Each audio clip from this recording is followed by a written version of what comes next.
as I can see in the chat, welcome Heather from Ontario. We've got Natalia from Omaha, Nebraska. Welcome everybody. Welcome to the Pediatric Retinal Research Foundation's Family Connection Conference 2023, hosted by the Family Advisory Committee. I'm Luisa Requia, the Community Outreach Coordinator, and I'm so happy you're able to join us for today's conference. This event was made possible by the very generous donors of the Pediatric Retinal Research Foundation.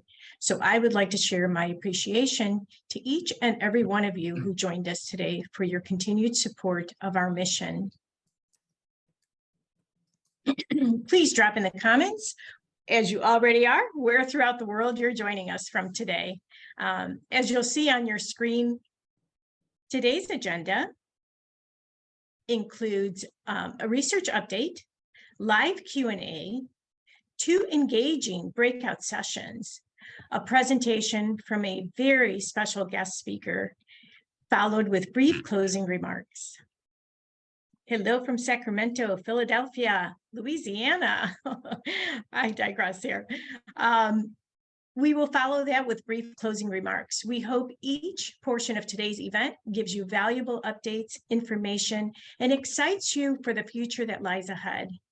We will be sending a survey after today's conference. We ask you to please complete it and share your feedback so we can make next year's event even more beneficial and meaningful. But before we get started, I'd like to mention just a few reminders.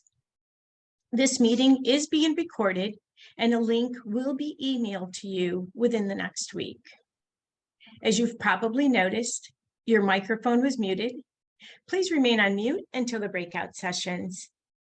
And feel free to submit questions in the chat feature at the bottom or the top of the screen. We'll do our best to answer as many questions as possible, but please know we may not get to all of them. A workbook link, it has been made available to you in the chat. Feel free to download it and take notes if you wish as you go along. Also, please keep in mind that the information shared at this event is for general information purposes only and does not constitute the practice of medicine or the delivery of medical health care services, including the giving of medical advice. I will now give everyone a moment to read the slide for more details.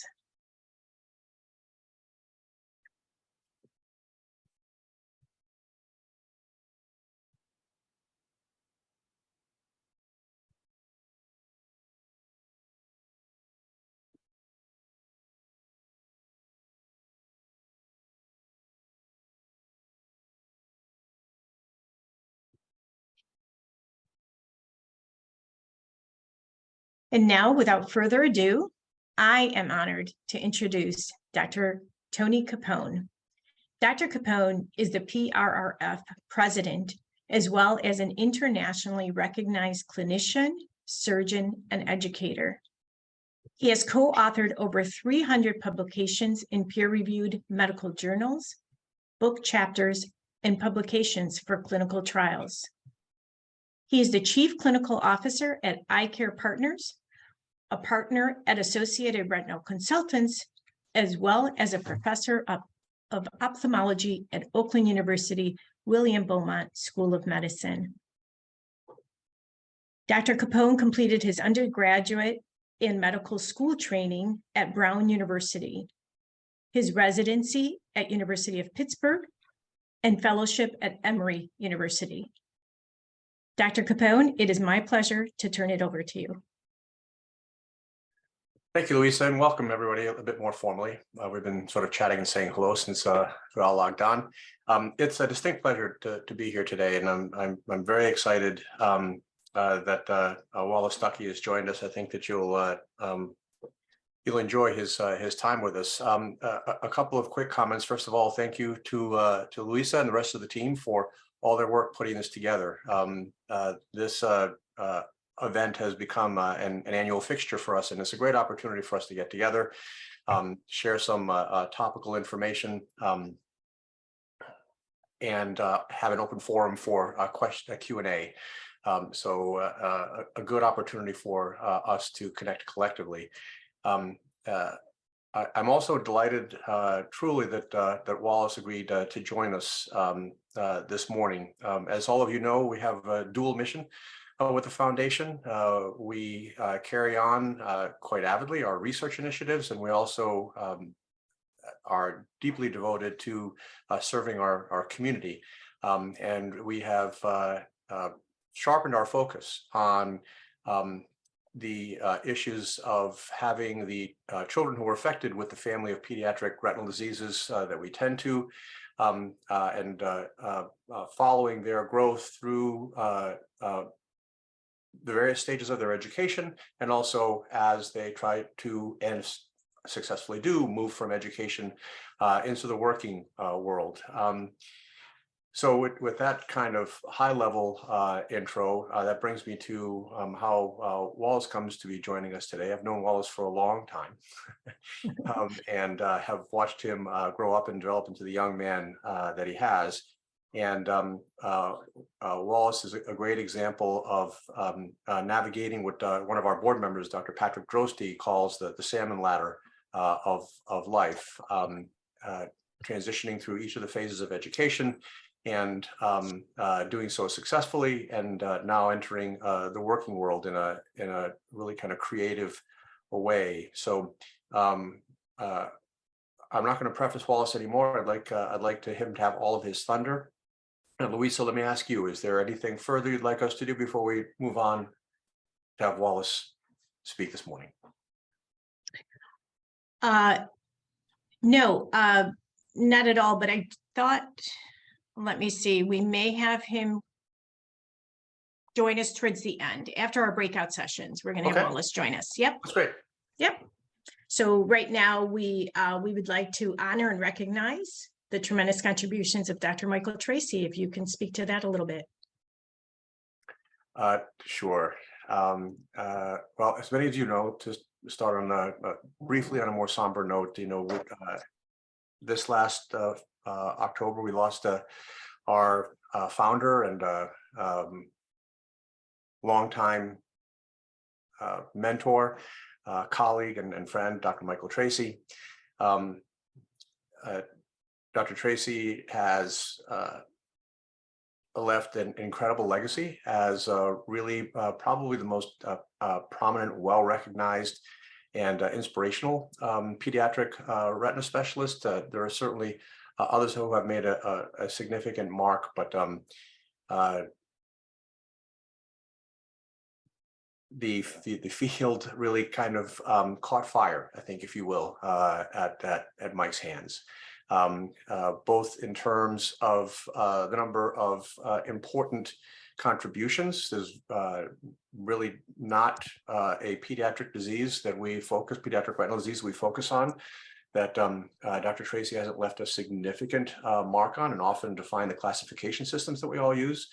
But he also inspired a generation of retina specialists, and truly there it's hard to think of a major thought leader in pediatric retina in the world who hasn't spent some time with us here in Royal Oak, or hasn't been influenced by Mike. So a significant loss to us as a society, and to our practice at ARC, to many of you who had him as your doctor, and certainly to those of us who are lucky to call him as a friend. However, he very much lives on in the legacy of the body of work that he's left behind, and the number of pediatric retina specialists who now are all paying it forward, and in turn training the next generation after them of pediatric retina specialists. So we certainly miss Dr. Tracy, and I think aspire to honor him by the way we conduct our work, both in the clinic and in the foundation moving forward. Thank you, Dr. Capone. That was a great honor, and yes, we will all miss Dr. Tracy. As a reminder, we will be hosting a live Q&A session shortly, so please feel free to submit your questions in the chat. Now it is my privilege to introduce Dr. Tracy Shafizadeh, Tracy serves on our Family Advisory Committee and is a nutritional scientist, speaker, and author with over 15 years of experience in scientific communications and life science research. Tracy will assist us today as a moderator of the research update, live Q&A, and as co-facilitator of 2 breakout sessions. Tracy, thank you for your support and involvement in today's conference. And next, Tracy, would you want to say hi? Real quickly. Thank you for having me. It's a wonderful opportunity to get the community together in one place to really learn from each other. So thank you for having me. Beautiful. And where are you calling from? I'm in Sacramento, California. Beautiful. Thank you. Next, I'm honored to introduce Dr. Kimberly Drenzer, who will be sharing today's research update. Dr. Drenzer? Good morning or afternoon, depending on where you are today. And looking forward to just kind of talking a little bit about the research that we do, that PRRF supports, and hope that it helps answer some questions for people. Thank you. Dr. Drenzer is dedicated to promoting translational research in retina, making benchmark to bedside a reality. She has an extensive background in retinal research, which started with her PhD thesis, completed at the University of Florida Neuroscience Center and UC San Francisco Beckman Vision Center, which created a gene therapy for an inherited retinal degeneration. The foundation of this gene therapy has been developed into an FDA-approved therapy, which is now available for a rare blinding disease. While completing her ophthalmology residency at the Jules Stein Eye Institute, followed by a vitreoretinal fellowship at Associate Retinal Consultants, she continued to develop patient-focused retinal research for therapeutic development. Her development of the ophthalmic biobank allowed for the discovery of the role of Wnt signaling and specifically Norrin in eye development and retinal regeneration. Dr. Drenzer has over 100 publications in peer-reviewed medical journals, book chapters, and publications from clinical trials, including Nature and Proceedings of the National Academy of Science. She continues to treat children with blinding retinal disease and extend research opportunities to collaborators at Oakland University and other institutions. Dr. Drenzer, would you like to give us a little research update? I would love to. So I want to go back to the biobank because I think that that's a really important thing for people to understand, especially for PRRF, because it's really a hugely valuable tool that we have. So back when I joined Associated Retinal Consultants as a fellow, one of the things that I had discussed with Dr. Tracy was the feasibility of starting a biobank. One of the things that I really was excited about joining ARC was what a large pediatric retina population that they took care of. And one of the challenges with any sort of rare disease is the fact that people, they tend to be poorly understood by the very fact that they're rare. So it's very hard to get a lot of meaningful background on these rare diseases. So we had this unique opportunity because of both Dr. Capone and Dr. Tracy and their large pediatric population to capture these patients, both from following their natural history of these diseases, interventions, and being able to follow how the interventions work, but also now being able to capture genetic information and start better understanding the genetics behind it. And so that was really what started the biobank back in 2003 is when we started that. You know, at this point now we have over 1,000 samples. And my main purpose was to collect the biobank and then do targeted research. And I was really interested in retinal development, what made the retina develop the way it does.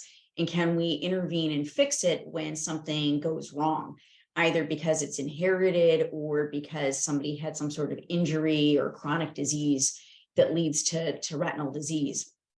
And the main focus that I started with was a combination of familial exudative vitreoretinopathy and retinopathy of prematurity, mainly because they have overlapping phenotypes. So they present in very similar characteristics, despite the fact that one is generally considered to be an inherited disease and the other one is thought to be due solely to being born early. So I found it a little bit fascinating to understand why you could have one that's inherited and one that presumably is not inherited look and act and behave so similarly in so many areas. And that's what led to, so collecting a lot of data, like I said, both the following their histories and their interventions, but also being able to now collect DNA samples and doing, back in the early 2000s, we didn't have these big screening platforms like we do now for genetics. We really did candidate gene searches. So, one gene at a time, sequencing all of them. In the lab, we were able to discover, as Louisa was talking about, that there's a very important pathway for retinal development, which is Wnt signaling. And in particular, the gene that encodes Norrin protein is very, very specific for eye development. And that's what allowed us to then go into Oakland University and do the lab benchtop research to look at, well, how does this pathway work? How does it interact? And so we started off doing some cell-based studies. So we're not actually doing them in animals at this point, but we're using things that we can do by manipulating the cells to see how it interacts. And once we were able to do that pilot research, we were able to then go into an animal model and see if we could actually use this therapeutically. And so I like talking a little bit about the biobank, because the goal of the biobank is to be able to collectively and prospectively continue to collect rare samples. Doesn't necessarily mean, and this is where it gets a little bit frustrating, I think, for people in families with rare diseases. It doesn't mean that we have the really the bandwidth at this point to be investigating all of the rare diseases at once, because they just are very, very time consuming. But once you have this depository of samples, we can then now very easily go back and say, here's a rare disease, and we want to look at the genetics of this and how it correlates with their natural history and their progress, and see if we can better understand how to predict the disease, how to predict progress, see which therapies are more appropriate, and then potentially also go back and do pilot trials in the lab to see if there's something that we can do to better understand and intervene with a novel therapy. So that's a little bit how the biobank works. And it's, I kind of describe it a little bit as like a Venn diagram. So we have, we have the clinical side of things, which is being a clinical physician and seeing these patients and taking care of them and doing the management that is appropriate for the tools that we have currently.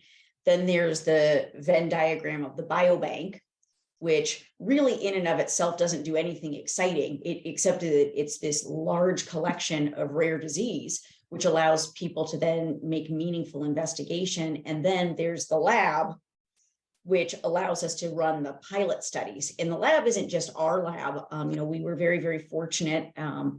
It's probably over 10 years ago, now maybe 15 years ago, when Dr. Tracy's family, his wife's side of the family, it came from, donated a large sum of money to build out the Pediatric Retinal Research Lab, which is the only lab in existence that is dedicated specifically to pediatric retinal disease research. And that's been maintained and running very, very well for well over a decade. And so that's where we do most of our research for pilot studies and doing kind of the benchtop work. And then from there, I'll just give a quick, and actually we also do work with and collaborate with other researchers in the Eye Research Institute at Oakland as well, who either use the Pearl facilities or collaborate with us using their own laboratories as well to do some additional pilot projects as well.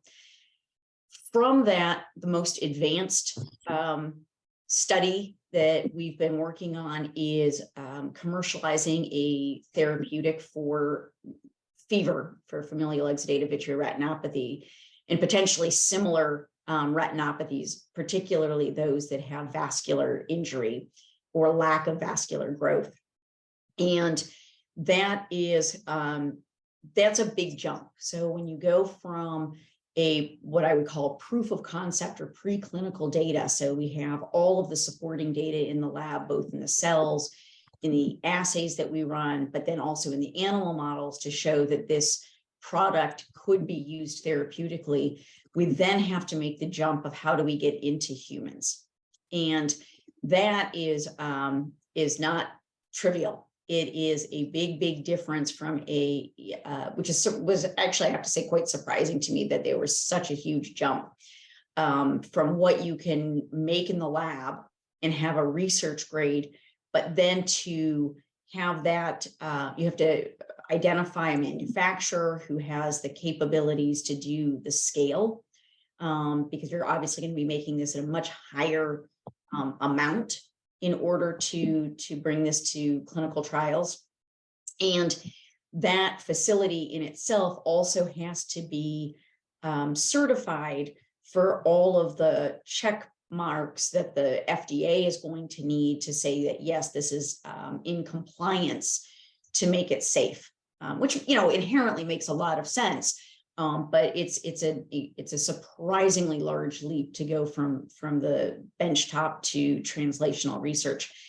And the only other thing I think I would say that I think is really unique about what we can do at PRRF is that we have more direct control over these pilot translational studies that we can investigate down the road. One of the things that I found very frustrating when I was in training, both in graduate school, medical school, residency, was how difficult it was to get interest or garner interest in, particularly in rare disease research. It's very hard to get people interested, and part of that has to do with just the way, quite frankly, that university or institutional funding is directed. It's very hard to break out of your niche if you're at a university in getting federal grants. They want to fund people who are going to have successful studies, and the most successful studies are going to be done in a field that you've been working in.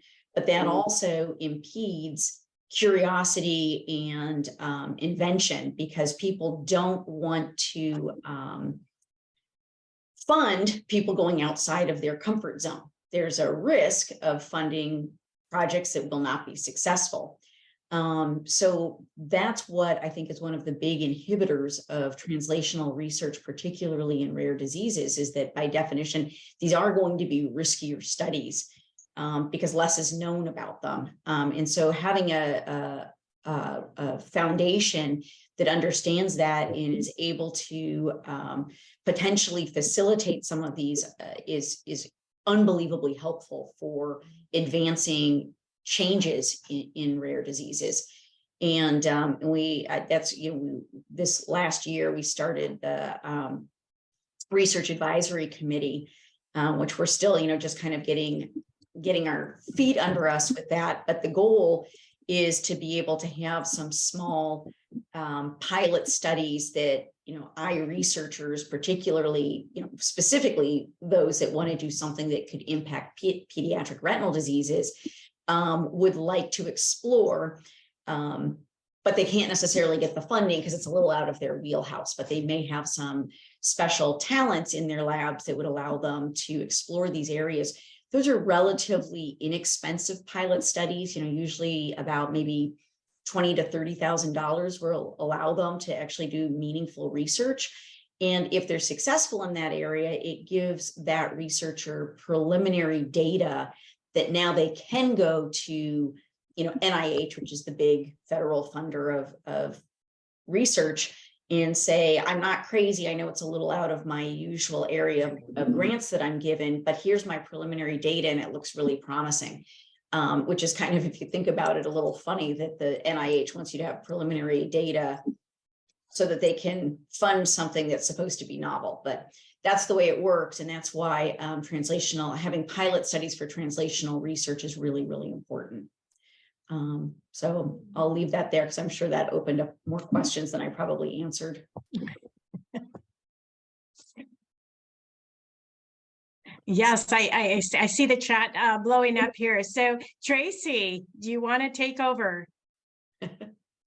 Sure, I'd love to. Thank you, Dr. Drenzer. 2 questions before we move into the questions that were submitted from the audience. These are just clarifying questions. As you're speaking, I wonder, is there a place where our families can go to get access to the key publications that are coming out on the research you're describing? And number 2, if families want to get involved in the biobank, is there an easy way to kind of point them in the right direction? Okay, so both are pretty easy. There are a couple places you can see key publications.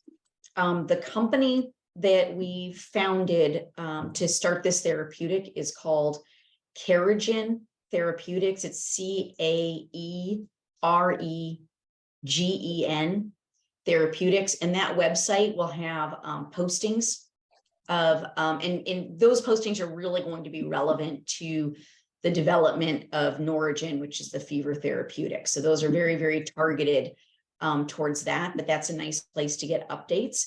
The other thing is, it's just kind of funny. My last name is the only name in PubMed. So PubMed is the online medical literature search database. And I'm the only Drenzer. So if anything that I've ever published in this is in that as well. So those are the 2 easy ways to find relevant information.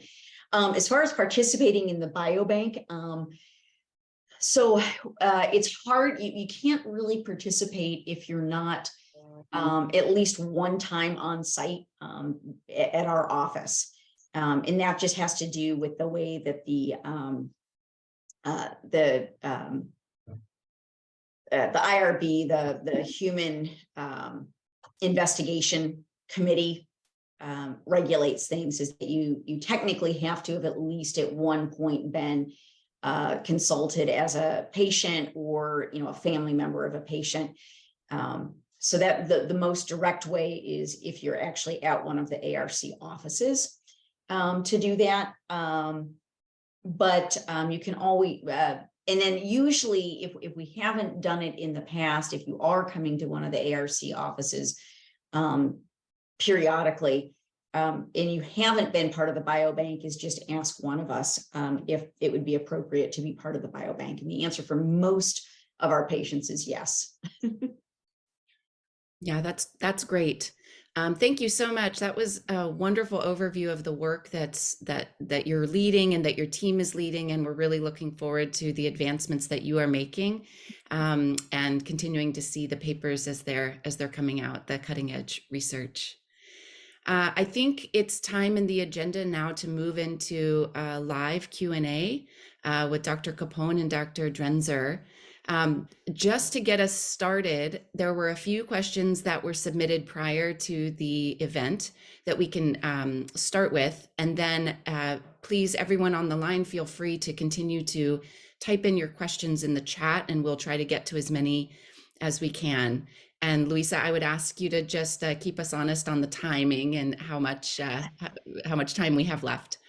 So the first question, maybe I'll ask this to Dr. Capone. What are the challenges to finding retinal cures? And what are some of the things on the horizon that you're most hopeful about? Oops, I think you're on mute, Dr. Capone. I said, oh gosh. That's a great high level question. I think, and that's probably how I'll start to answer it. One of the challenges, I'll focus on pediatric retinal diseases, but I think philosophically it applies to a lot of medicine generally. But I think one of the main challenges in pediatric retinal diseases, from a clinical perspective, and getting good and familiar, getting good at them, recognizing them and treating them and so forth, is their rarity. So, first and foremost, it's difficult for most clinicians to get a meaningful experience in these conditions. So for many of the things we take care of, a typical general ophthalmologist may see 3 or 4 or recognize 3 or 4 fever patients in their career. Dr. Drenzer and Matthew Tracy is with us as well today, and I often chat about the fact that many of the things that we take care of, and fever is a great example, have more subtle manifestations. Not everybody who has it necessarily has obvious evidence of it, and many have normal vision. So the rarity is job one, even though it is our notion that some of these conditions are not quite as rare as folks think they are because they go undetected, is where I was going with that little sidebar. So rarity is number one. Secondly,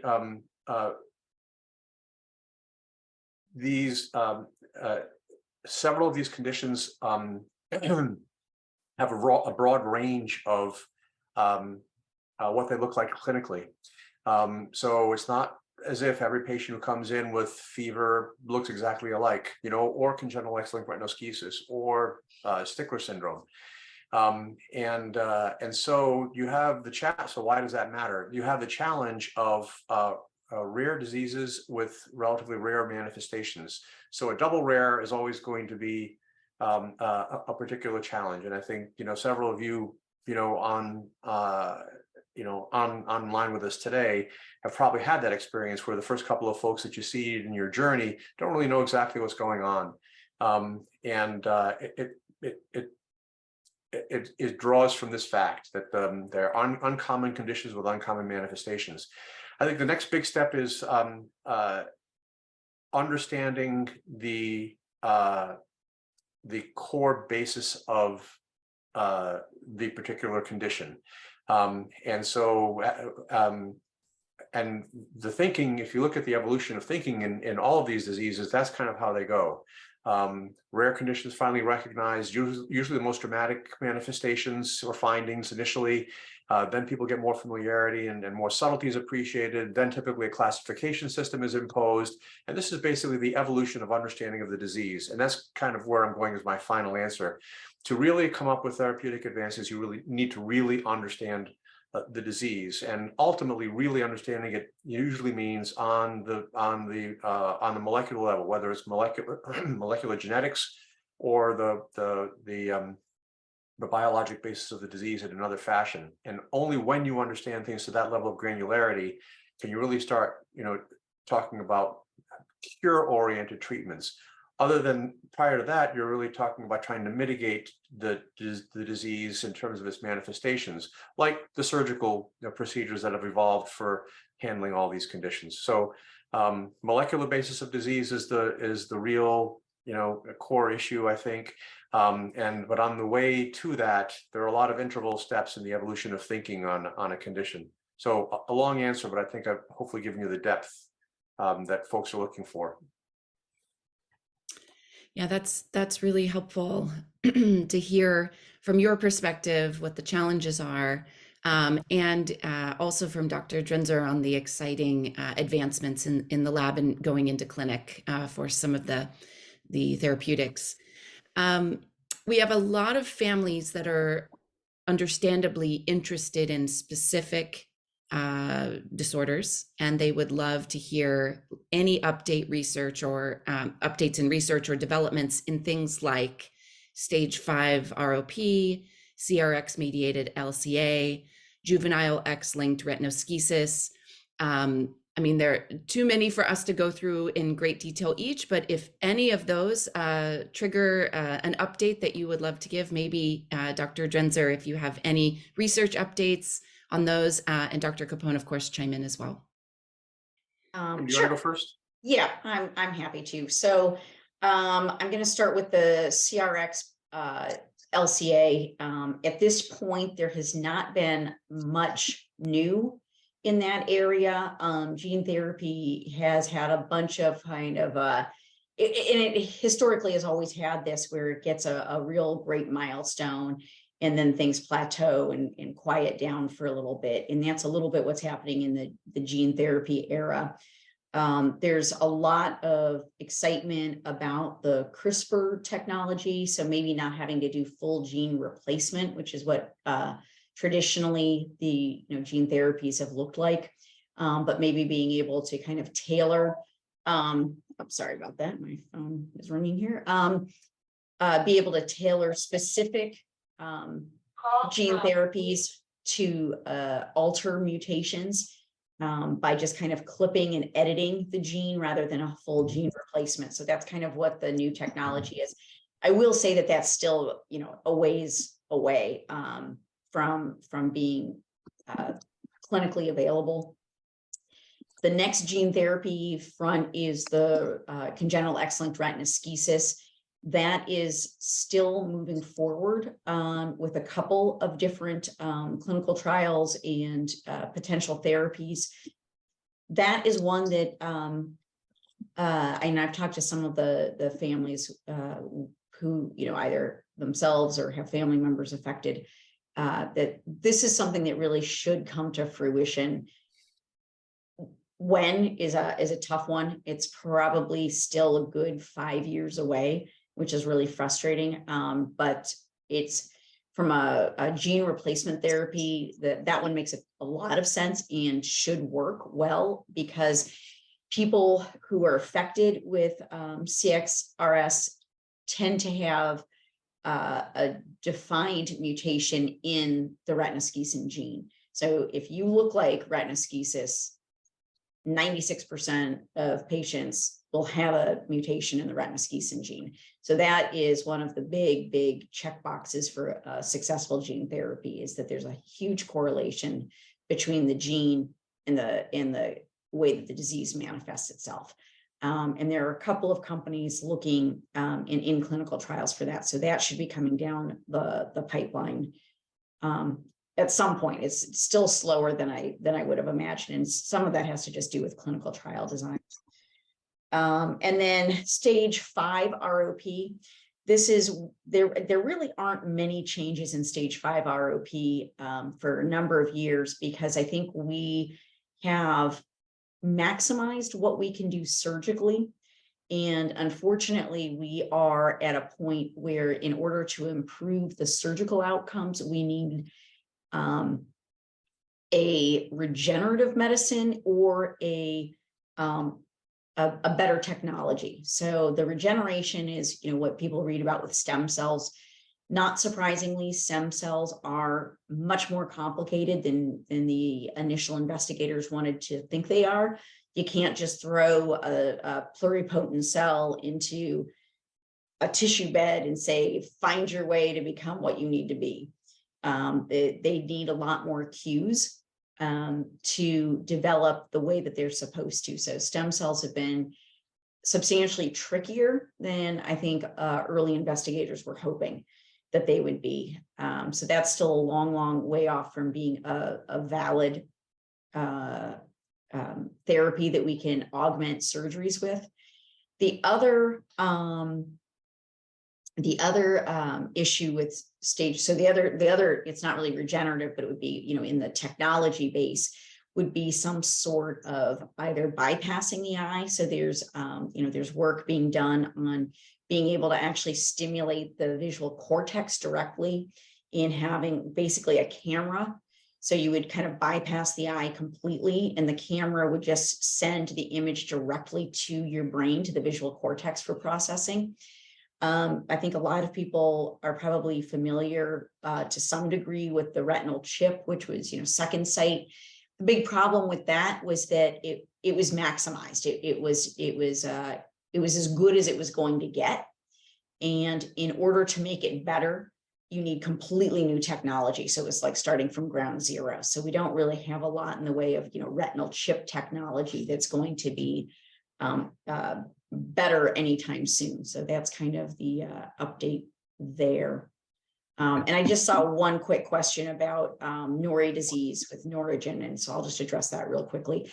The short answer is yes. The long answer is it's complicated. I think that what this will do so Nori disease is the most severe in the spectrum of Wnt pathway eye diseases. And so you have to intervene at an extremely early stage. And so I think that so this would be one that potentially could down the road, maybe a gene therapy would be appropriate, because we know that for true Nori disease, you are completely lacking a functional Norrin protein. So this might be something that a lifelong gene therapy that's going to constitutively express Norrin in the eye would make some sense. Regardless whether it's, just an exogenous treatment or it's a gene therapy, this would mandate now preterm testing. So very, very early, probably amniocentesis or even earlier, the chorier amnio sampling to get genetics very, very early on in pregnancy. And then it would have to have a very aggressive treatment intervention in a preterm child, because the eye development starts so early and takes so much, and really goes through the entire pregnancy. So yes, I think that it will eventually be a viable treatment. What that treatment and what the timing of that intervention, I think, remains to be seen. If I can weigh in briefly on the surgical issue, I think I'll make a generalizable comment. I think we've really hit a relative plateau as you look at the literature on success rates at repairing complicated attachments, whether it's stage 5 ROP or stage 5 of any other disease, fever, et cetera. We're at a bit of a plateau, and so I think from a technological microinstrumentation perspective, we've kind of hit our peak as to what can happen just with instruments. So to Dr. Drenzer's point, I think we're going to be looking to other advances, both pharmacologic and cell therapies. And if I had to pick one thing that I wish I had that I don't right now, it's a drug to mitigate scarring after successful detachment repair, right? So we fix attachments many times, and then the scarring sort of either continues or resumes and undoes the fix. Many times in our jargon, an eye's fixed on the table, if you will, but then in the ensuing days and weeks and months, scarring undoes some of the fix. So on sort of a promising note, there's been a lot of work done in adults with a drug called methotrexate. The problem is it needs to be given weekly for a period interval of time after surgery by injection, and so that becomes problematic. For a child, it will require repeated, anesthesias. I've been chatting with some of the folks who've done the work on developing. Methotrexate is an old drug actually used in cancer chemotherapy, and it stops cell multiplication. And so, not to get too biologic, but most of the cells in the eye don't multiply. So if you have scarring cells that do multiply, you can take advantage of that difference by putting an anti-multiplication drug, cellular multiplication drug in the eye to make it kind of straightforward. And so there is work already that's already gone on in terms of introducing it in the eye and finding a safe dose and whether it works. And it really is very impactful in adults. What it really needs to be deployed in a child is it needs to be formulated in a sustained release construct, so I can put it in, I can stay there for 3 months and do the job, just as one example. And then, for ROP is one, also as a prototype, the neonatologists have gotten very, very good, not only at helping smaller and smaller infants survive, but also at decreasing their morbidity. And retinopathy prematurity is one of the morbidities or complications of prematurity. And we are seeing a small fraction of advanced ROP as compared to 10, 15, 20 years ago. So a lot of work on the prevention side has been, very effective. And so for the other pediatric retinal diseases that are in our, universe. Many of them have a genetic basis, as we've discussed. And so being able to have an intervention at a very early age prior to disease progression would be helpful. The ones where we are stuck the most at, though, are children who have complex retinal detachments already present at birth. And right now, that's a significant friction point in terms of our being able to advance further. And Matt, I want to open the mic to you if you have any thoughts to add to what Kim and I have just spoken to.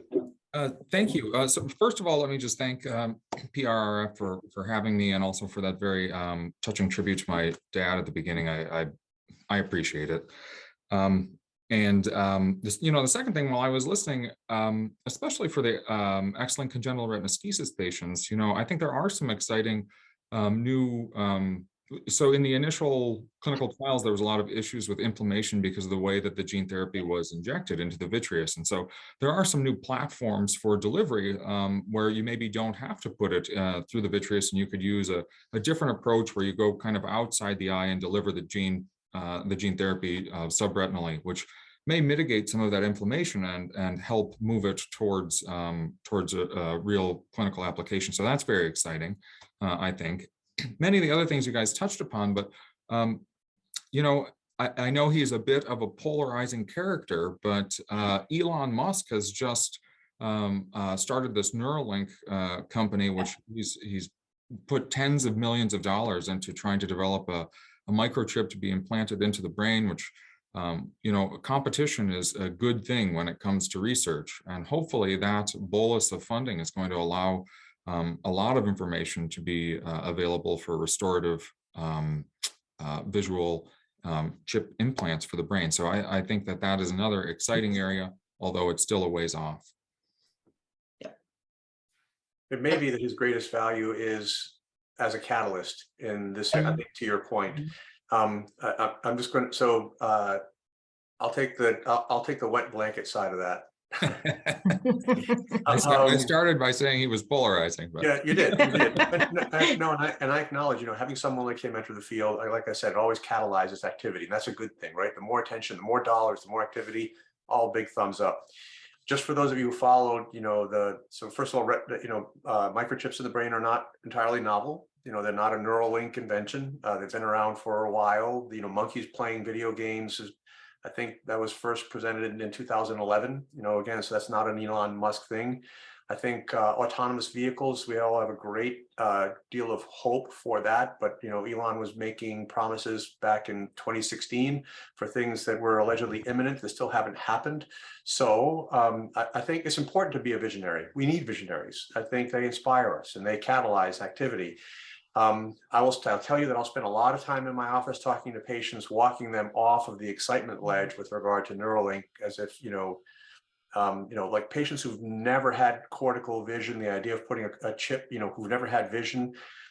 For those of you who I've had this conversation with, the visual part of the brain is not fully developed at birth. Unlike, say, a child's hand that only has to get bigger, but all the parts are there, right? The visual cortex really develops over the first 9 years it continues to develop for the first 9 years of life. So a child who's never had vision, for example, it's very difficult to imagine that a cortical chip is going to do something. I hope I'm wrong, but it's hard to imagine from my biologic perspective that that's going to be effective. So I'm glad to see the excitement in the field. I think that's fabulous. And as I said, I think, people who, are catalytic are very, very important, and visionaries are important. But as I said, I'm going to be spending a lot of time telling people why they're not going to be candidates for microchips in the next 6 months is the other side of that coin. I think that was a balanced wet blanket. It was a damp blanket. I think it was. I couldn't agree more. Yes, that's perfect. Thank you very much, all three doctors, for weighing in on kind of updates and what we can look forward to. The flip side of that question may be, for our families here today, as we wait for these advancements and as we anticipate these new big leaps in treatment, what are things that they can do today as they're caring for their family members to really prevent further deterioration or maintain residual or functional vision? So kind of something they are empowered to do today any advice from the three doctors? I'd probably say the number one thing is to stay engaged. That's what I was going to say. So I was going to say the most important thing, I always think of the senior Dr. Tracy, who had a very simple message, which was always, let's keep everything as good as we can, because we don't know in a child's lifetime what's going to be available as an intervention.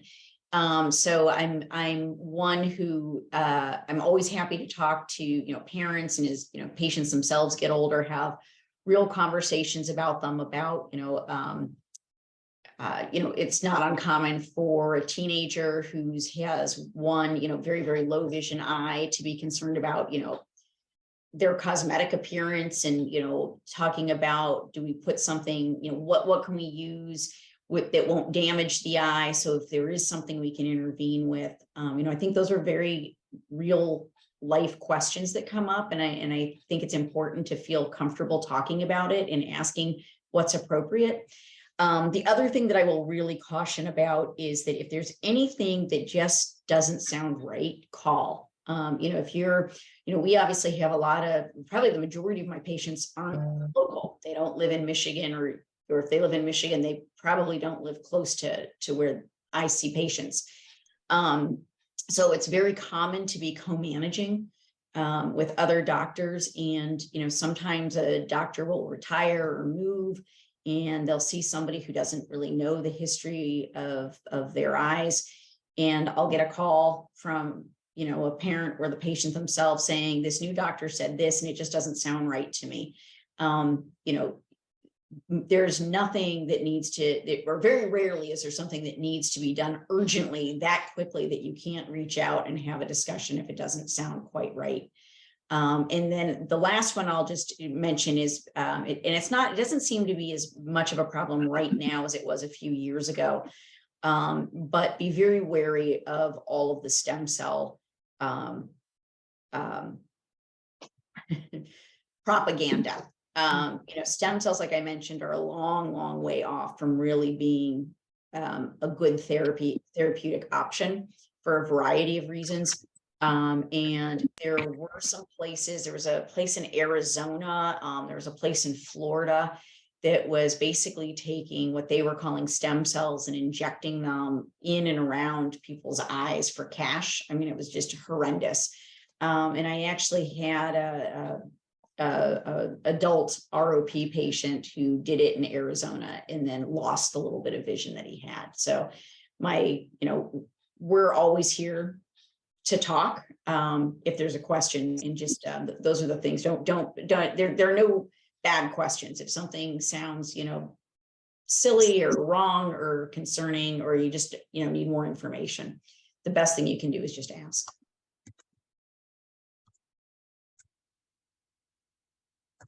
Fantastic. Any other comments? Yeah, please. No, I think Kim said it all. Stay engaged. And I think the one thing I'd say about hope, I will say one thing. I occasionally I'll get asked by a patient, or even by one of our trainees, do you ever tell a parent, for example, gosh, this situation is hopeless? And I never do. And it's not because I haven't got the courage to look someone in the eye and deliver a hard truth. My perspective is, look, when I finished my residency, the retinal microchip was just a fantasy. No one that I know of was even working on it. And within 15 years of when I finished my training, it had been invented and planted in humans, and it's a reality. I mean, so it's gone from being, a Geordie, Star Trek thing to being a reality in a relatively short period of time. 15 years is a short period of time in science. The projected lifespan of an infant born today is 100 years. So I can't pretend to know what innovations are going to be, will be discovered over the full course of a child's lifetime. So our goal is preserve everything you can, as long as you can, at any cost. Simply because I don't know. Yeah, I was just going to add to that. That's a great point, because so one of the there are a lot of things in medicine that people say is dogma and with no real validity or support. So when I was a resident, we were told that like if you were born blind, you would never see. That pathway doesn't develop, you will never see. And so going back to the retinal chip, because it was such a big surgery and such a risky surgery, those patients actually had to be completely blind, no light perception, completely blind, because it was that risky. And you know what they discovered? That people who had never seen a day in their entire life had vision. And everybody went, what? We've all been told dogmatically, an eye that is blind from birth is incapable of seeing. That pathway wasn't developed, it will never develop. Well, lo and behold, that's wrong. It's just wrong. So, I always do wonder, I always wonder, how much else do we have wrong? So I agree exactly with what Dr. Capone was saying. We just don't know what we don't know.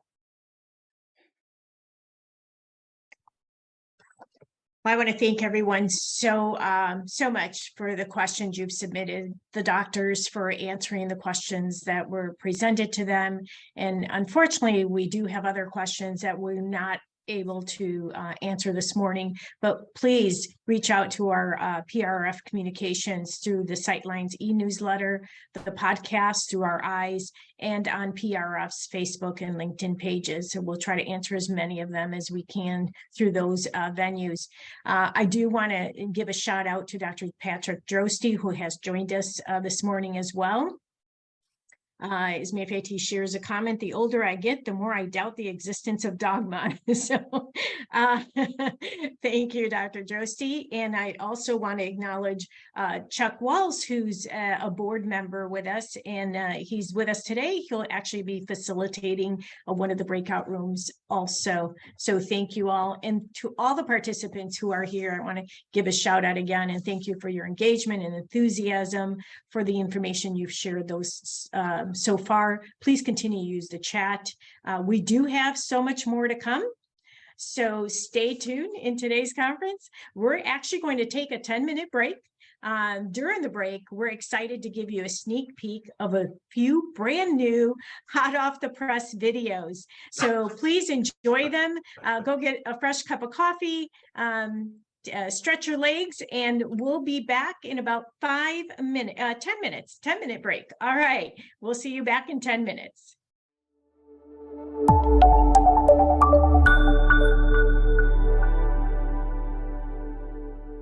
Success when you're dealing with children that have potentially blinding diseases are highly variable. Sometimes the success can be as small as just stabilizing a situation and preventing it from progressing and getting worse, all the way to taking a blind eye and restoring vision to it. For me personally, the success is trying to find out what I can attain and making that happen for that individual. And obviously, based on my background, my biggest success that I am hoping will come to fruition is to be able to generate a drug and a therapy that is tailor-made just for these kids to prevent them from going down the pathway of chronic vision loss, which so many of them suffer from.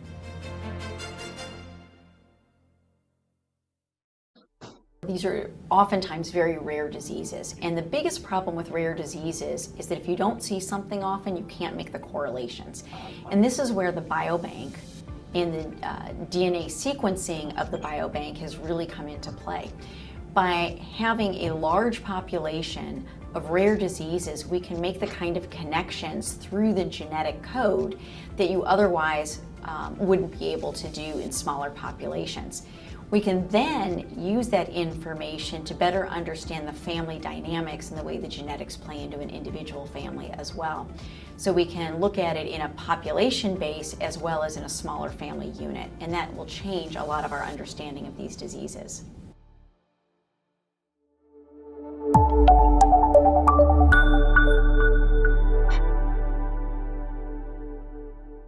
The community provides support really on several levels. In the beginning, it's really for the parents. Solidarity, reassurance that you're not alone. There's that emotional component to it. Then there's the hard advice, if your school's not providing low vision services, for your child, they're actually obligated to do that as a public school, and they may try to pass off on that because you're in a small district that doesn't have the means or the experience and hasn't encountered it before, but it's nonetheless their responsibility. And so you get the advocacy component from parents. That's a big benefit. More sort of conceptually simple and straightforward parental advice. But one of the things we see is as the kids grow older, as I mentioned, they're unique in a number of ways, and they're also often unique in the challenges that they face, including getting a driver's license, going to college if there's any meaningful visual impairment, and how do you negotiate college, what are the things you need to do. And so the kids have started to connect to each other in adolescence and later, to share learnings and to share experiences about how to negotiate the world if you are sighted but variably visually impaired. And there are a unique set of circumstances that accrue to those children. And as I said, they haven't got a peer on their block, in their school, in their neighborhood, or maybe even in their city. But they're growing to learn that they have each other. Like Aria's parents, who now have a 6-year-old, they would have advice to give to the parent of a newborn in their circumstances. And in kind, I have parents whose children are in middle school, in high school, in college, who finished college and gotten jobs and become parents themselves. And so the value of community is to provide information and support in a very sort of real and practical way, because these are rare diseases. And I can virtually guarantee you that the vast majority of children who have the conditions that we tend to are not just the only ones in their class or their school, most likely their district or their city, and sometimes their whole state, who have what it is that they have.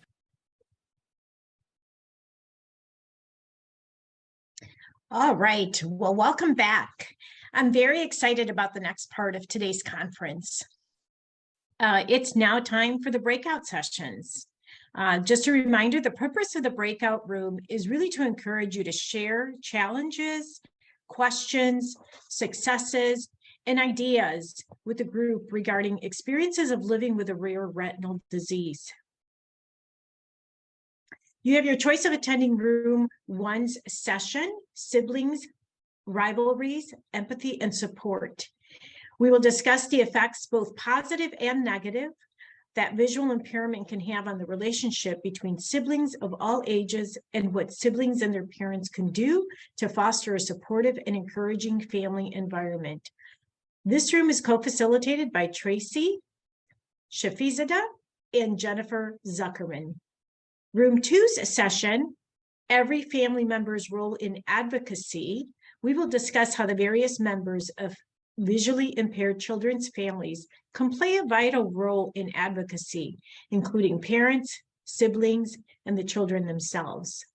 This room is co-facilitated by Stephanie Brunell and Chuck Wells. All facilitators are volunteers who have experience as a parent, caregiver, or individual living with a rare retinal disease. You will automatically be assigned a group based on your selection at registration. If you wish to join a different group, you can join by clicking on breakout rooms in your meeting controls. Hover your pointer over the number to the right of the breakout room you wish to join. Click join, and then click join again. Then confirm by clicking that. You can click on leave room to return to the main session. I encourage you all to, again, be open-minded, share.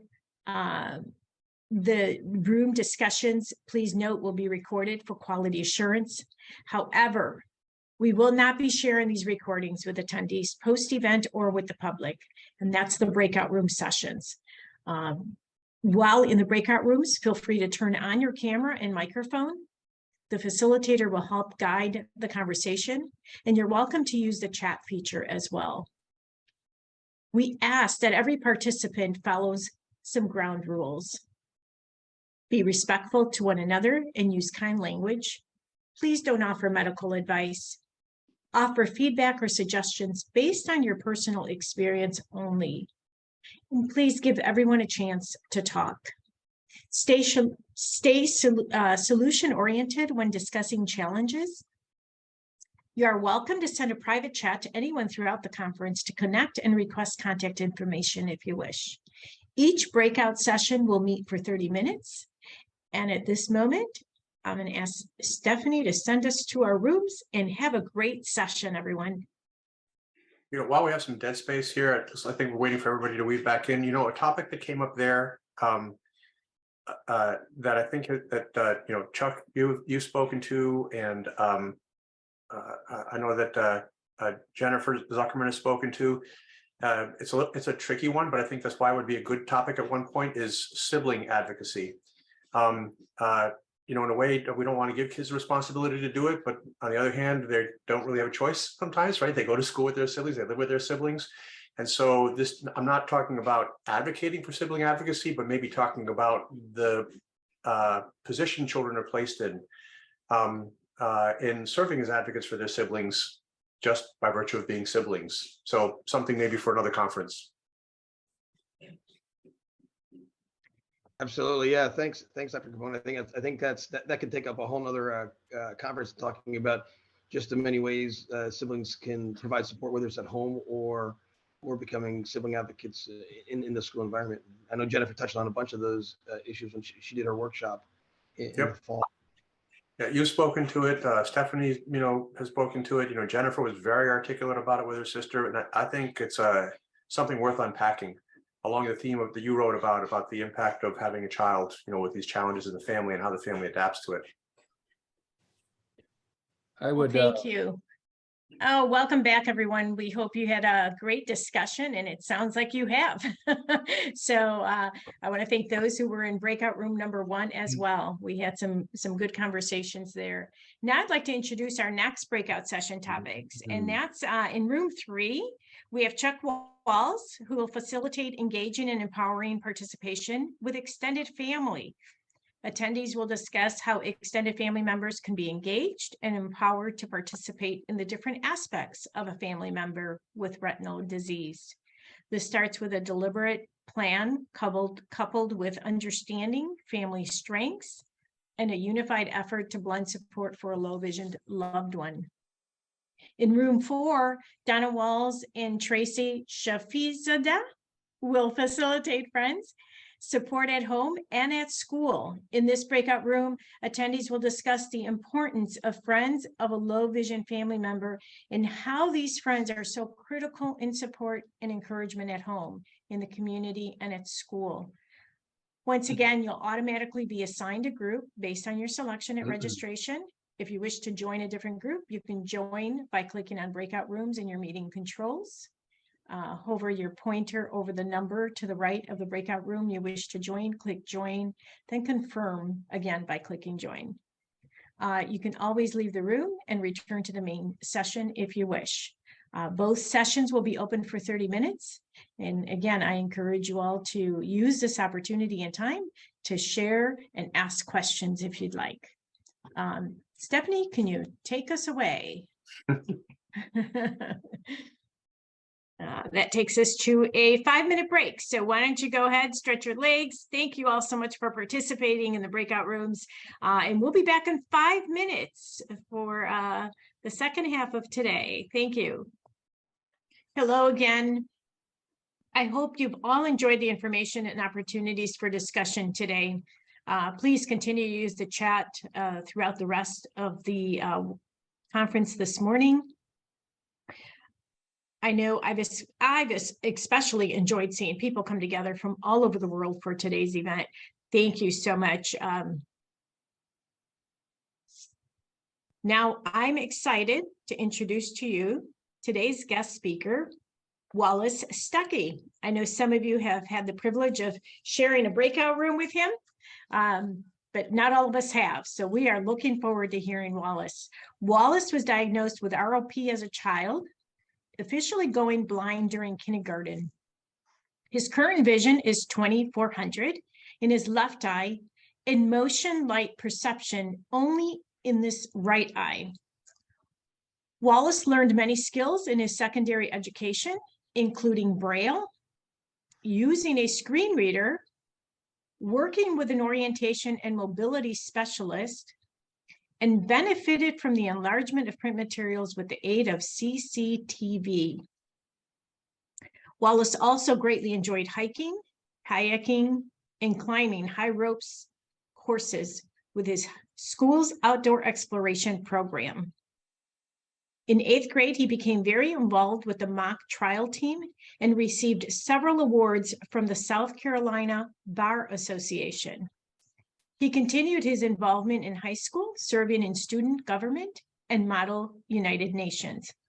But most importantly, he became an advocate for himself, ensuring he had what he needed to be successful in his studies.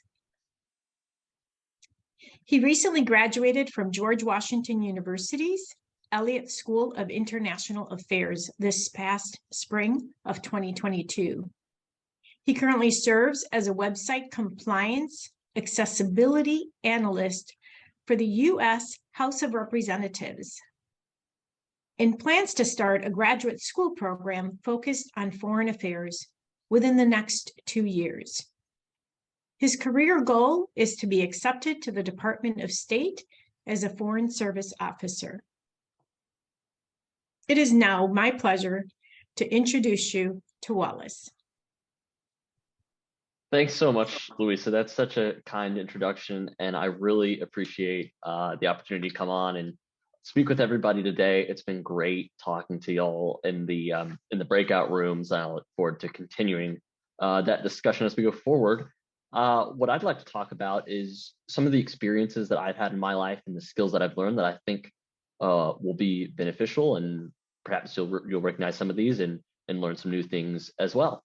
And we'll start by just talking about my what I've got going on with my eyes here on the next slide. So I have retinopathy of prematurity, which is a rare retina condition.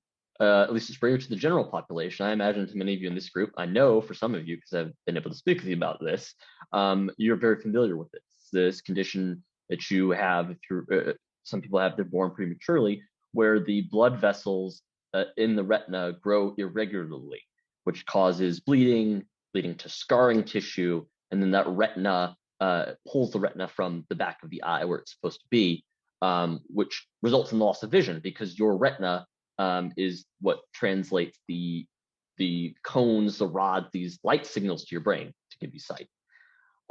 Louisa was talking about my current vision, which has been pretty stable since I've been in kindergarten, first grade. In fact, in some ways, it has actually gotten a little bit better, both functionally, certainly functionally, even on the eye chart. And I can small but significant ways, and I can talk about that. But I always had low vision, but became officially legally blind in kindergarten. And the way we really found out about it, well, there are lots of ways, but one of them was my teachers really noticed this.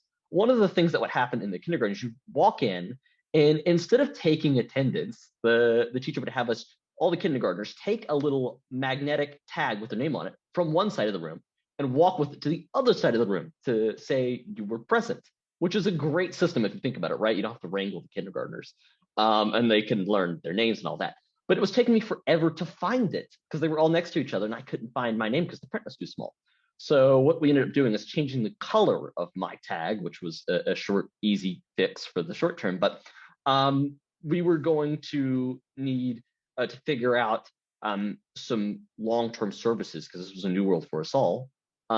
Really, really tough on my parents and my grandparents, who are also very involved in my education, because you don't know how much this is going to progress. You don't know the timeline, and life doesn't stop as you have retinal detachments, a big deal.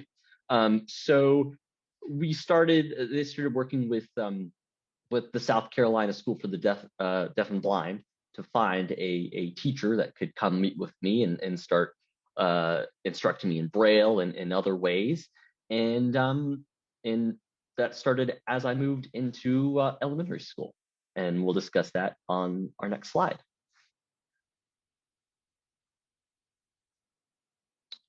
I started learning Braille actually right away, starting in the summer before first grade. I learned uncontracted Braille first, which is where all of the characters are written out, and then contracted Braille a little bit later in elementary school, where you have certain symbols that stand for multiple letters.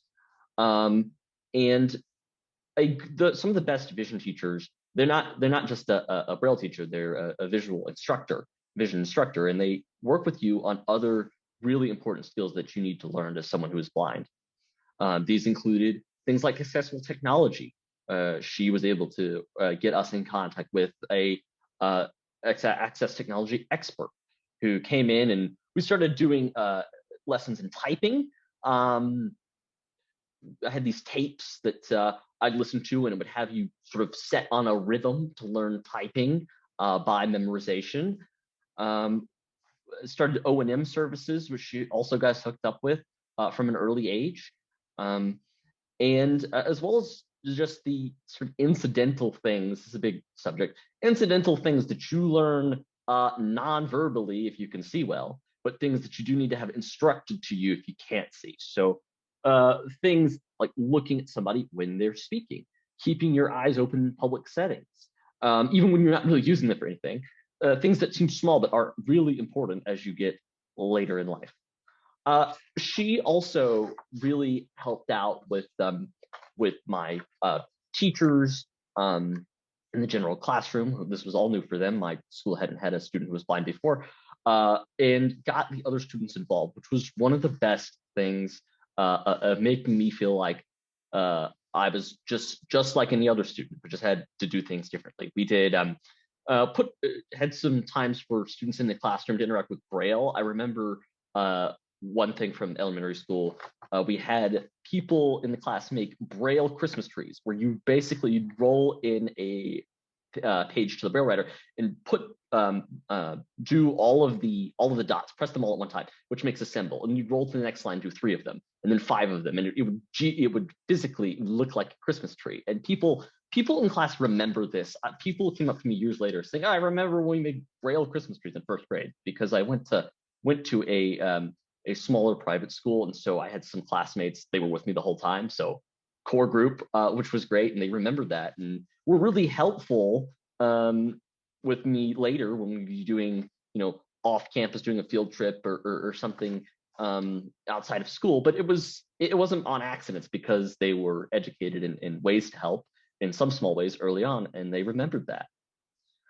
Going on to our next slide, I was really involved in lots of fun extracurricular things even early on, and I was able to do this because my family was helpful and made sure that I got involved and stayed involved, and they worked with teachers and instructors who were also helpful and could be helpful, because my father and my stepmother, as well as my grandparents, were able to instruct them in right things to do, to say, to be helpful, because everybody wants to be, but sometimes they don't know the best way to do that. From basically first, second grade and through fourth grade or so, I did a lot with the PEAK program, that it's called, that we had. I consider myself very blessed to have experiences like this. But it's the pursuit of environmental adventure and knowledge. I just do all these different outdoor activities, like this ropes course. On screen, I have a picture of this ropes course that we did called the Odyssey, where you climb, essentially you're harnessed and you climb up this net, and you, with everybody in the group, you do this big team activity. You cross this thing, and loved that. It's super fun, and definitely experience that I remember to this day. Outside of being outside, I would work on, I loved reading. Did a lot of reading, both audio and Braille books from a young age. Made my way through all of the classics, Harry Potter, the Percy Jackson series, Hunger Games, things that you read during that age. Also, played video games. And this is one of the cool things. It's a way to really stimulate your vision. One of my other vision doctors, one of the things she recommended was get involved with video games because it stimulates your vision, and you're going to want to come back to that doctor right when the doctor tells you to play video games. So got a lot of use out of my Wii at home, which I had to be about 3 inches from the TV to make it work, but we made it work. And then also I did a number of camps for students with visual impairments, made some lifelong friends out of those that I continue to see today. So I got some great experiences with sighted friends and those who were also blind.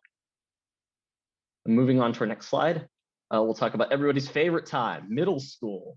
Not sure that that's true, but middle school pose a number of challenges, but also some new opportunities opened up for me because I started to use more technology in the classroom. Because in elementary school, I did pretty much everything in Braille, which Braille is great. I cannot recommend it enough.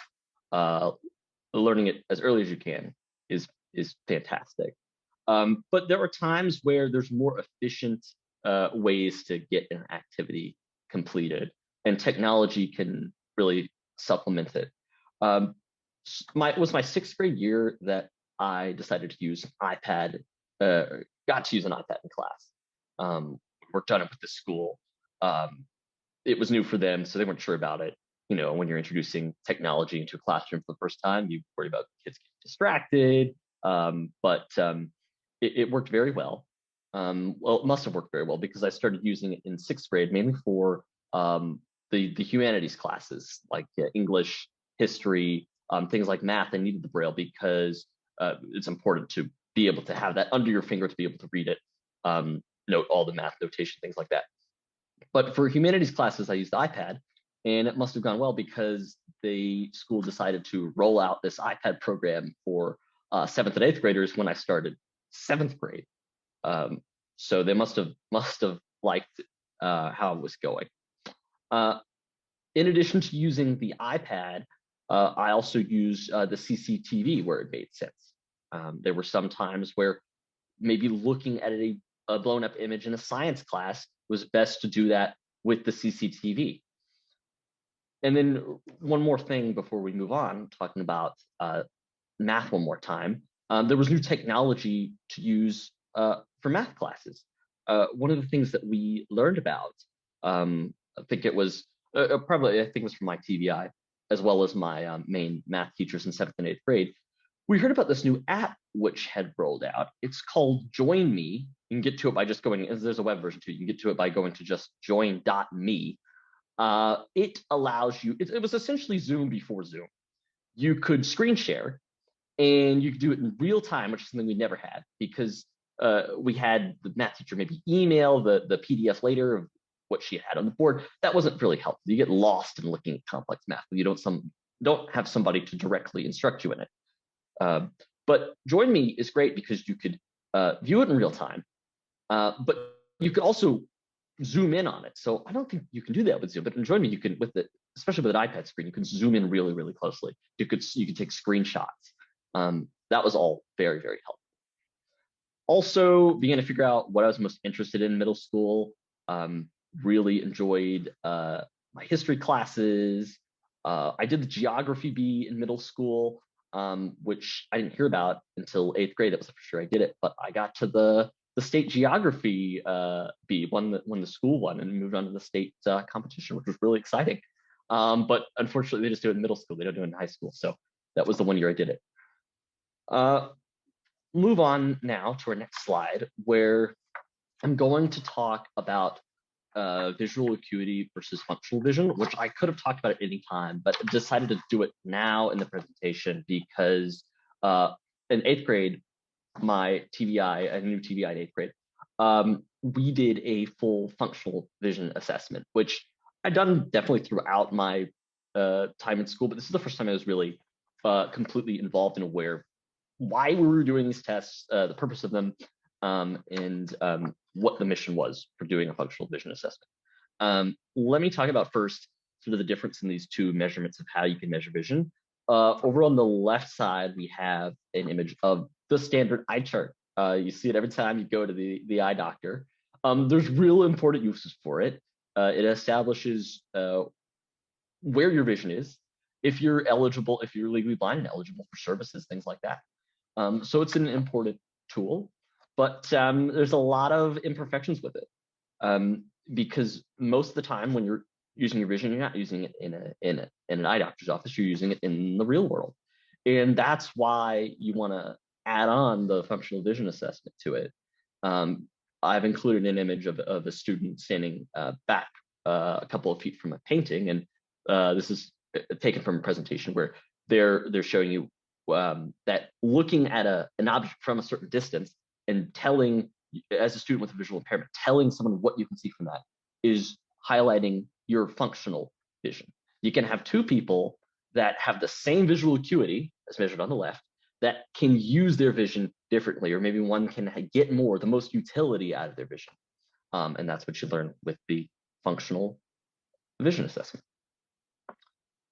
Moving on to our next slide, where we're going to talk about some of the activities that I worked on with self-advocacy, which kind of started in middle school, but stick with me to this day. And one of the best ones was continuing to work with classmates. In 8th grade, I had a science teacher.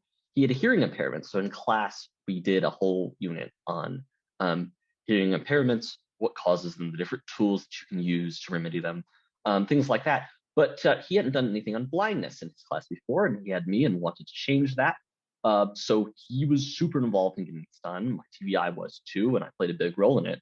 We set up this kind of workshop for people in the class to experience what it was like to be blind or have vision loss. And so we had them put on these vision simulation goggles for different conditions and sort of try to throw a ball and hit a target. We had them blindfolded and then try to pour a big jug of water into a cup. And then I had this time where I would talk about the technology I use, the CCTV, the iPad, all that, which again furthered their education in what it's like to live with vision loss. Also stepped up my involvement with the IEP meetings. We worked to increase my awareness of explaining my eye condition to others who weren't familiar with it in terms that people could understand, and to work on the accommodations that were most beneficial to me, because in every class the combination of braille or CCTV or audio was a little different, and so it's important that I be involved in planning out what we were going to work on, what we're going to ask for in future IEP agreements. I also stepped up my meeting with new teachers that I was going to have. This started in high school, late middle school, early high school, and continued all the way through college. Meet with them, talk with them about my visual impairment. And one of the things I was discussing with Luis is that it might be helpful for you all to have an example of, say, like a draft email that you would write when you're setting up a meeting like this. And so on screen, I've included an example of that. The framing of how you're going to speak about accommodations, I think, is really important. What I usually work with is I'd like to meet with you to discuss the accommodations that I use to be most successful in your class, which shows you're there, you're committed, and you're doing these things to they benefit you and they benefit the teacher. It helps you get the most out of their instruction. You want to essentially put them at ease with the disability you have and inform them and answer their questions. So here's the email. You'll notice it's short because nobody likes to read long emails. I introduce myself, pass along my official letter with accommodations, and say, I'm going to come in, meet with you in person or online on Zoom and answer any questions you have. Moving on to our next slide, I'm going to talk about some of the extracurricular activities that I got really involved in high school and kind of helped to inform where I wanted to go. I did mock trial from 8th grade and on through senior year, which is exactly what it sounds like. You go into a courtroom in front of most of the time, a real judge, and you argue a fictitious case that's been provided by the Bar Association. So either you act as either a witness in the case or a lawyer. And you got the case materials, you got to come up with the best case you can with the materials they give you.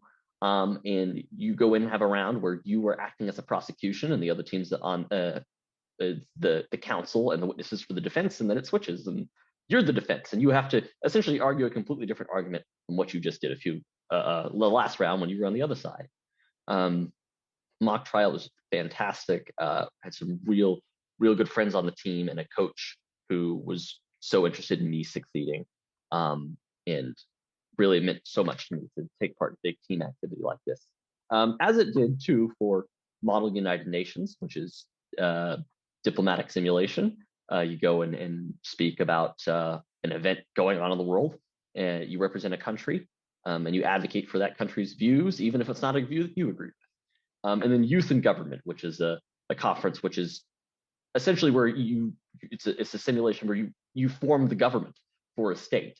There's a mock legislature, there's a mock judiciary, there's a governor, and you have to act out as those roles. I'm from South Carolina, and we got to actually use the State House for that. The legislature was out of session. We got to use the legislature's chambers, and I learned a lot. And it was really a great time. Really had a lot of fun with that. Talk briefly to standardized testing, which these days is really seems like it's going out of fashion. It's used less in college applications, things like that. But all I'll say about it is that it's important to be as detailed and descriptive as you can in the IEP document regarding accommodations, because it's that document that's the basis of what you're going to submit to, say, the College Board or the ACT when you're applying for accommodations, and then what you're going for those standardized tests, and when you're going to be applying for accommodations for college. And I'll talk about one of the last things I did in high school, move on to college. It was the senior exhibition project, which is something that everybody had to do in the school. It's where you design, it's a year-long project, you design something you want to research, and you write a big paper. I think it was like a 15-page paper, super long, but you had the whole year to do it. You design a big paper in presentation, which you present on your work after you finish with the paper, and it can be anything you want. And it's sort of like a high school level thesis. I was and remain very interested in World War II, and decided to do my topic on China's role in World War II. They were in the Allies with the United States, U.S. ally in World War II, and talk about why their role is not discussed as much. Learned a lot through that process about the subject, but also the process of getting a big research project together, and the difficulty of getting accessible resources for anything related to history. There's so much out there. There are no electronic versions of, there's no accessible versions of, that you have a lot of trouble getting a hold of if you can't see well.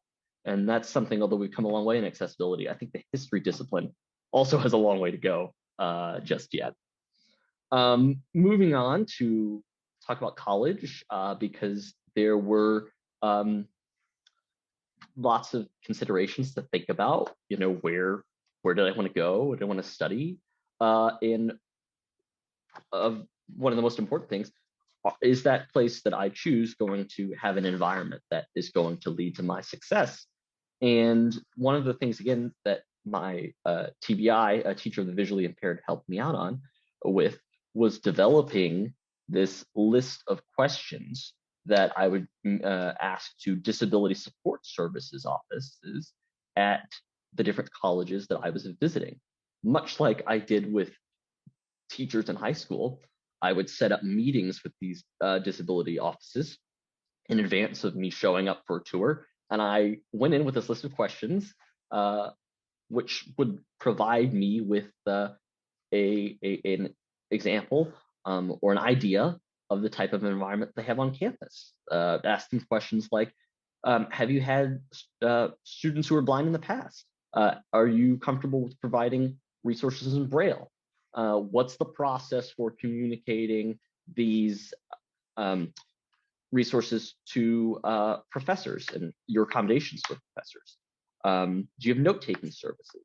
All sorts of things like this. and it was invaluable. I think it did play a role in me choosing GW. They had fantastic services, and one of the great things was that my teacher, the visually impaired, before being a TVI, she had also served as a teacher in the general classroom and at the college level. So she knew the types of questions to ask, and that's why we've got them here. Moving on to my time in college, being in Washington at George Washington University, I came to DC because I wanted to study international affairs and history, which is what I majored and minored in, respectively. And it's hard to find a better place to do it. It's also a very accessible place. I've included a map here of basically what's around the GW campus. It's in the middle of DC. You've got the White House, the World Bank, the Lincoln Memorial. They're an easy walk. It's easy to navigate. The pedestrian infrastructure is very friendly. The public transportation here is very good. And all these were great factors for why I decided to come here. I think when you come to DC too, you want to be able to take advantage of everything the city has to offer. And I think that I was able to do that, was successful in that. I got to go off campus to hear from the president of Taiwan my freshman year. Because I had an assignment in the class, it was go to a think tank and go listen in on an event that you're interested in. And you don't get to hear from a head of state every day, so it was very special. My professors had all sorts of experts that would come in from Congress, the White House, the State Department would come to speak to our classes, and you can't really get any better than the firsthand accounts of what's going on. And then you had COVID, which I thought you all might be interested in hearing a little bit about, because I don't care what that map says. The location of GW was my couch for a little while. In fact, rather longer than I would have liked, but we had to sort of modify things because I was going home and I wasn't near these accessibility services. So everybody went online. In some ways I had a head start because I've done most of my coursework online for a while, but we had to figure out how we're going to get things brailled, which I had my TVI from high school still in near where I lived in South Carolina, so she was able to assist in that way. A lot of things, some things I just worked on professors orally on, so it was a big change up. And you had to go online. Learning how to do things like this, present on Zoom, was a new experience. And then when we returned in person, we had to go back to doing things how I had done them before. So another change up. One of the last things I did before graduating was I took a class on the D-Day invasion. It was all about, the class was called The Price of Freedom, Normandy 1944, where each of us in the class did research for about a soldier from our hometown who fought in the Normandy campaign, was killed in action there and buried at the Normandy American Cemetery. And the core of that class was that each of us write a biography about their lives, and then we go to Normandy and present a eulogy at their graveside, talking about their civilian life and their military service, and honor these heroes in that way. It was an experience that meant the world to me. I was thrilled to have the honor to do this. And one of the things that my professor said really resonates with me is he said, you could have, owing to your vision situation, there were any number of excuses you could have had to not take this class, but you decided to do it anyway. It shouldn't be about me. I only bring that up just to say that it's a whole team of people that got me to this position who I think about all the time, because without them, it wouldn't have worked out this way. So I'm very thankful for that. We'll move on now to what I'm doing right now. I am actually, so I started this before graduation. I've actually been doing this a while, but it made most sense to talk about now because I'm still doing it. But I work in the House of Representatives. I work on website accessibility for members of Congress, which has equipped me with a very, very good knowledge of the House now. So it's funny when you tell me where you're from, I think about who represents you in Congress, because most of the members, I know who they are. And I've probably worked on a website for a member of Congress near you, because I've been at this for about 3 years now. But I go in and make sure that these websites are accessible to people like me who have disabilities. I don't have a huge background in IT, but I do have that day-to-day constituent user experience that a lot of computer scientists, tech folks may not have. So that's my contribution to what's going on in Congress right now and making these websites accessible for everybody. On top of that, I'm still looking for other things to do because this isn't quite full time.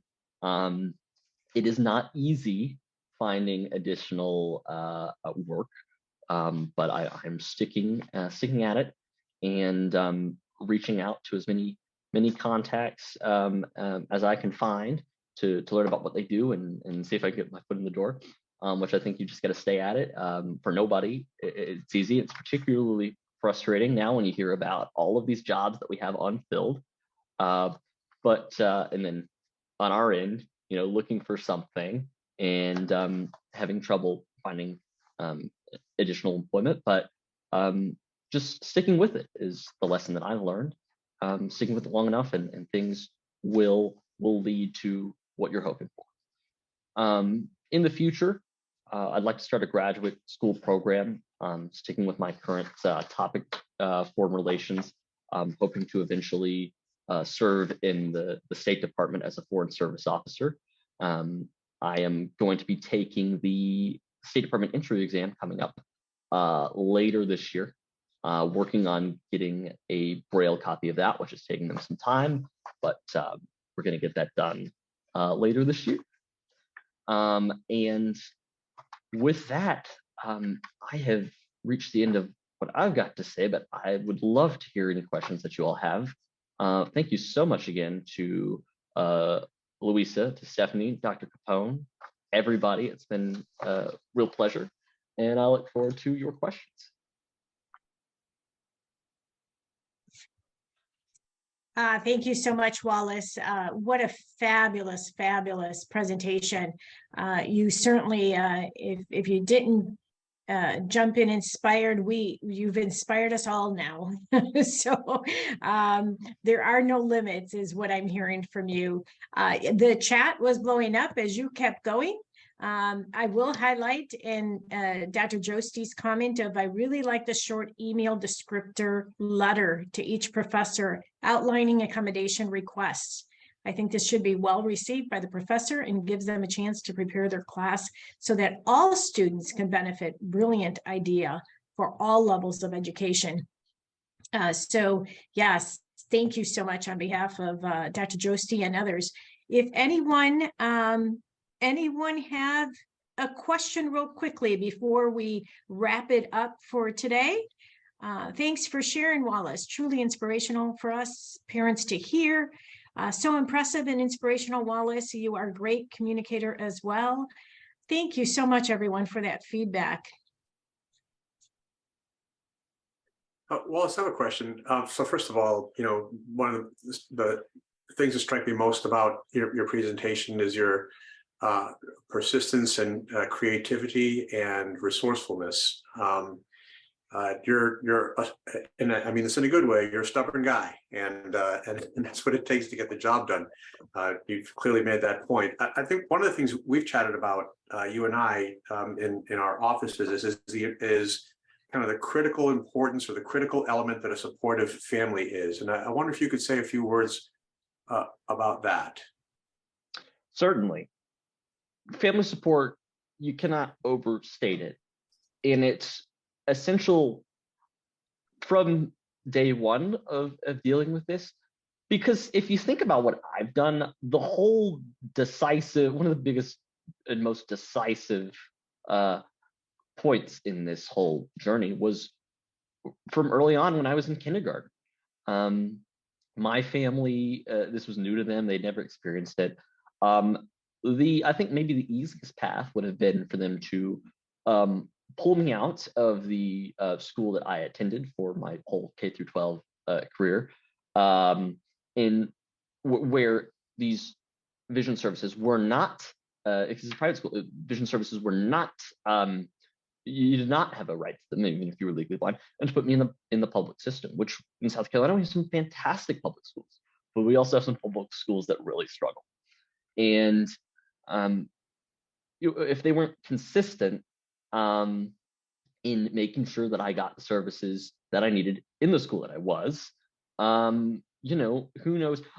I think that I would have found success, but it would have been a lot harder to get there. And I certainly wouldn't have had as many experiences, many great experiences as I've had from such an early age. And then continuing throughout, because things change, the tools that you use change. And, you know, you need them to walk with you on every step of the road. And let me just pause here because I'm seeing requests to share my email, which I'm happy to do. It's M as in Mike, and then my last name, Stuckey, STUCKEY, 101 @gmail.com. Let me know if you need me to repeat that. I know I went fast.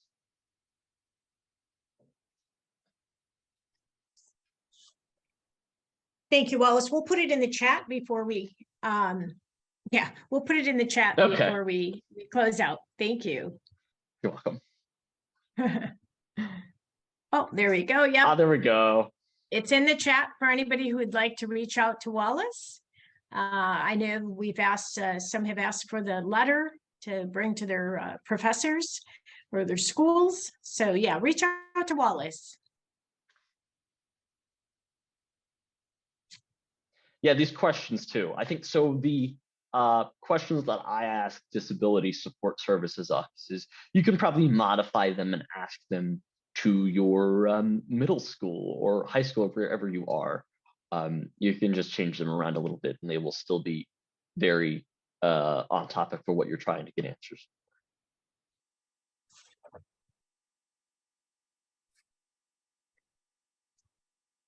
Thank you. Any other final thoughts or words before we close out?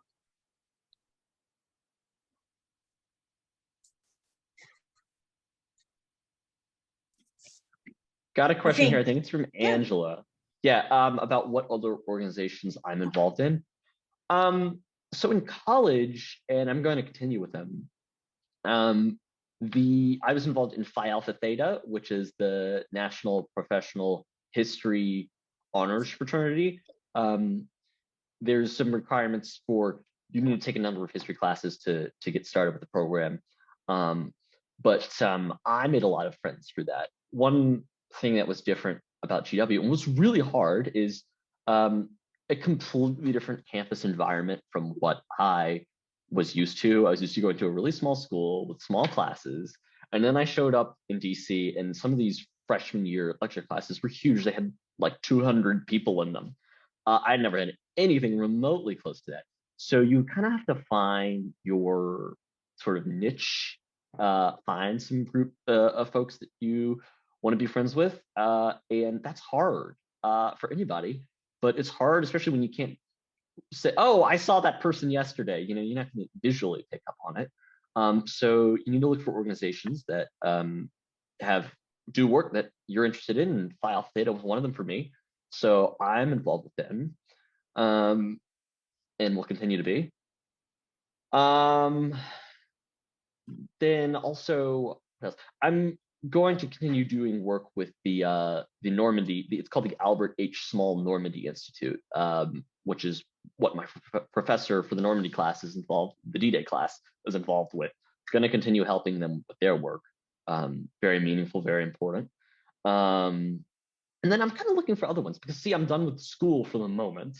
So now I've got time to do that.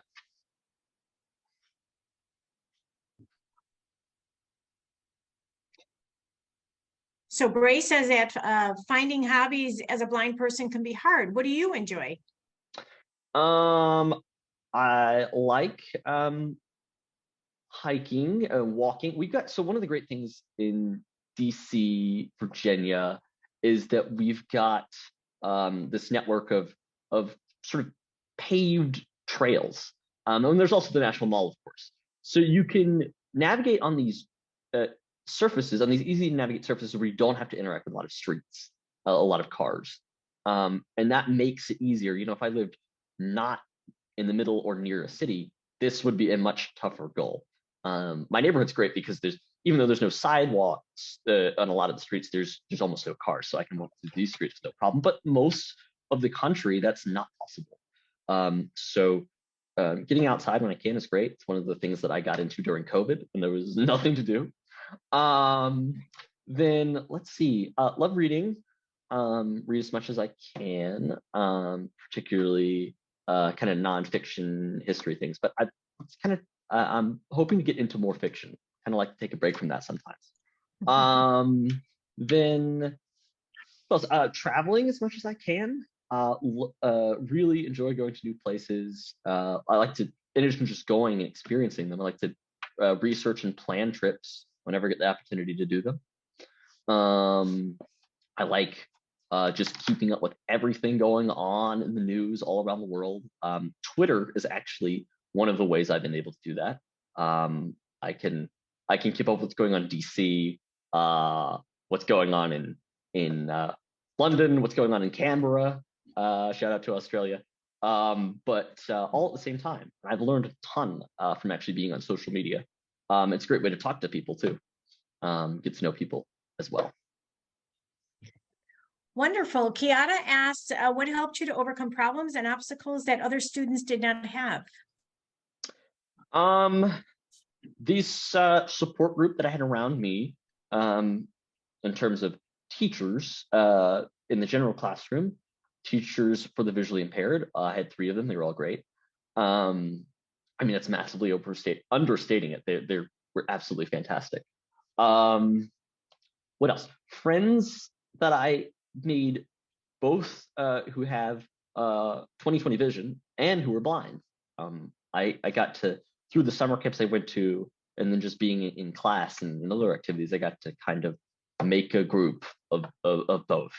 And they're all very important to me. So just other people that are vested in your success. Thank you so much. One final question, and then we're going to wrap up.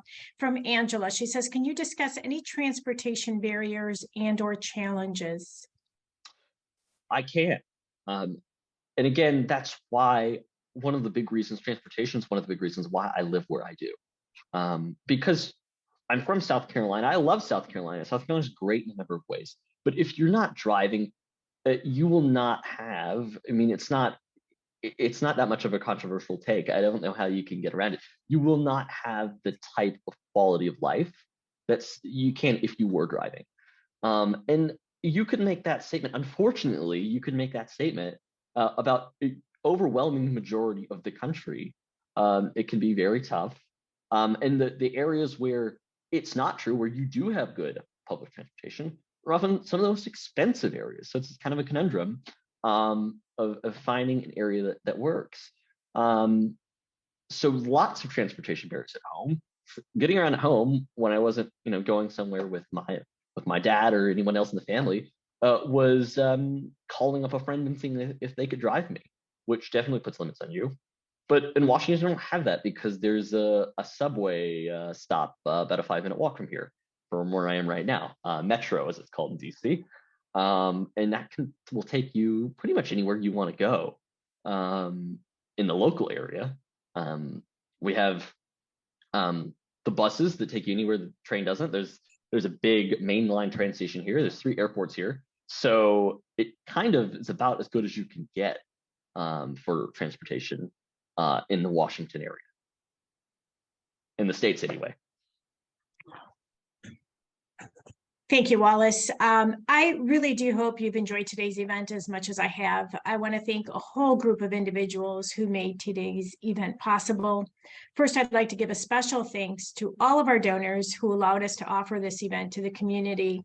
It's because of your generosity that we can continue to pursue our mission. I'd like to thank each of the Family Advisory Committee members their thoughtful planning, feedback, and efforts.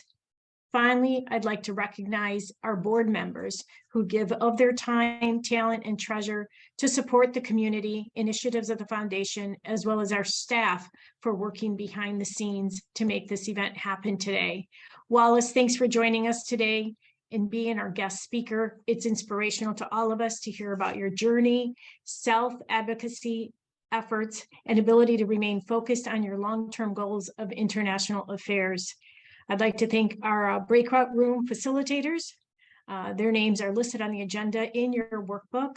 These volunteers went above and beyond to give everyone an opportunity to be heard, connect with others, and learn directly from those with real life experience. Many of you have asked how you can get involved and support work for the PRRF. In the chat, you will see, and on the screen, you'll also see ways to do that. Our Family Advisory Committee, Ambassadorship, and Hope for Vision Walk Committee. There's a link in the chat to our Facebook page. Please click on the Facebook page and ask to join. We'd be happy to have you there, as well as our Through Our Eyes podcast. You'll have a link there. This particular link will take you to our wonderful Jennifer Zuckerman, who is with us today, and you'll get to hear her story as well with her and her sister. So please sign up for our podcast series and join us there. At this time, is there anything you'd like to add, Dr. Capone, as we close out? Thank you to all for being here today. Thank you, Wallace, for your just wonderful presentation. Very much appreciate the involvement of everybody in the community and in the foundation staff that helped make this a reality, and our board members. Thank you. Thank you so much, everyone. And thanks to all the physicians for taking time out of their day, and for all of you, where you could be somewhere else on a Saturday morning, you chose to spend it with us, and we truly appreciate it. Have a great rest of the day. Thank you.